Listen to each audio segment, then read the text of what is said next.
বাংলাদেশের ভবিষ্যৎ প্রধানমন্ত্রী বলেই মনে করছেন, সম্ভাব্য প্রধানমন্ত্রী বলে মনে করছেন জনাব তারেক রহমান। আপনারা সবাই জানেন যে গতকাল তিনি দেশে ফিরে এসেছেন এবং দেশে ফিরে এসেছেন একটা রাজকীয় প্রত্যাবর্তনের মধ্য দিয়ে। সমগ্র বাংলাদেশ তাকে সম্বর্ধনা জানিয়েছে, সমগ্র বাংলাদেশ আনন্দিত হয়েছে, উচ্ছ্বসিত হয়েছে। জনগণ তাদের প্রাণের প্রিয় নেতাকে ফিরে পেয়েছে। 2006 সালের পরে আবার আজকে এই 2025 সালের ডিসেম্বর মাসে 26 তারিখে আজকে আবার সেই নেতা, বাংলাদেশের স্বাধীনতার ঘোষক শহীদ প্রেসিডেন্ট জিয়াউর রহমান বীর উত্তম, যিনি তার পিতা, যিনি বাংলাদেশ জাতীয়তাবাদী দর্শনের জনক, সেই শহীদ প্রেসিডেন্ট জিয়াউর রহমান সাহেবের মাজারে আজকে তিনি জিয়ারত করতে আসবেন এবং এখানে তিনি পুষ্পস্তবক অর্পণ করবেন।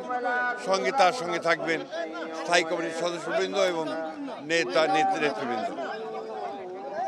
বাংলাদেশের রাজনৈতিক ইতিহাসে এই ধরনের রাজকীয় প্রত্যাবর্তন এবং জনগণের স্বতঃস্ফূর্ত সম্বর্ধনা খুব কম নেতার পক্ষেই পাওয়া সম্ভব হয়েছে। আজকে তাদের মধ্যে একটা নতুন আশা সঞ্চারিত হয়েছে।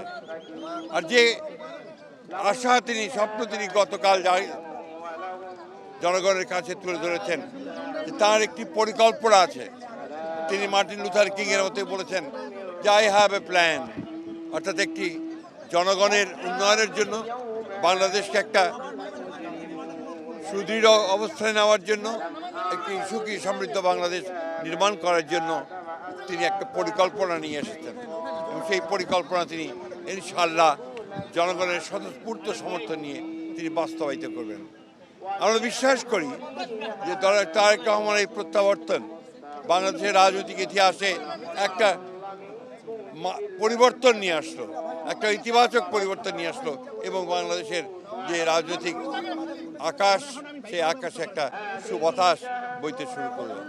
আমরা সবাই বাংলাদেশে, শুধু তার দল নয়, গোটা বাংলাদেশের গণতান্ত্রিক মানুষ আমরা আজকে অপেক্ষা করে আছি এই নেতার নেতৃত্বে একটা সত্যিকার অর্থেই একটা সুখী সমৃদ্ধ গণতান্ত্রিক বাংলাদেশ নির্মাণের জন্য।